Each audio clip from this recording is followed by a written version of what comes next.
Daylilies are one of the most common flowers in bloom all over our area right now.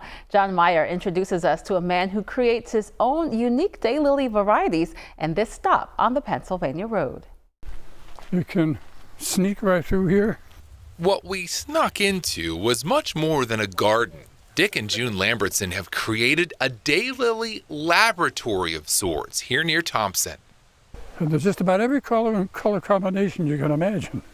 Almost all the daylilies you see here are varieties Dick created himself. I'm picking the mother and the father. You've heard of breeding animals. Dick is breeding flowers. This is the pollen, and it's got to be light and fluffy. You see how it came off on my finger? He plays the role of pollinator, taking the pollen from one and putting it on the stamen of another. They plant the seeds they created and wait a couple years to see the result. First thing I do every morning when I come out, I have my cup of coffee and I'm outside. What did I create? What he has bred is color combinations and flower shapes that you can't find anywhere else.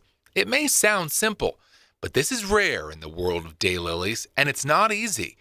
Even bees hardly ever do this cross-pollinating. It's just fun. It's a lot of work. Really a lot of work. We never intended it to be more than our own hobby. And I think it's a hobby that went on steroids and exploded. Exploded into hundreds of plants and a business. People come from all over to what is called Lambertson's Brookside Daylilies. They get to see and buy Dick's creations. There's one guy that comes a couple times a year, and it's just fun to watch him. And he will say, "You just fed my drug addiction." An addiction to beauty that Dick and June clearly have too. I start deadheading at 6 o'clock in the morning.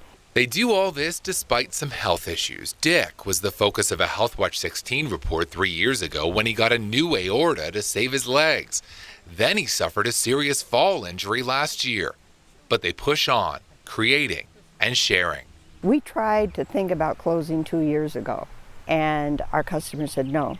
Daylilies get their name because each flower lasts only a day. The blooming usually lasts about a month. We visited at their peak, amazed by their glory, but even more impressed by their curators. Jon Meyer, Newswatch 16, on the Pennsylvania Road in Susquehanna County.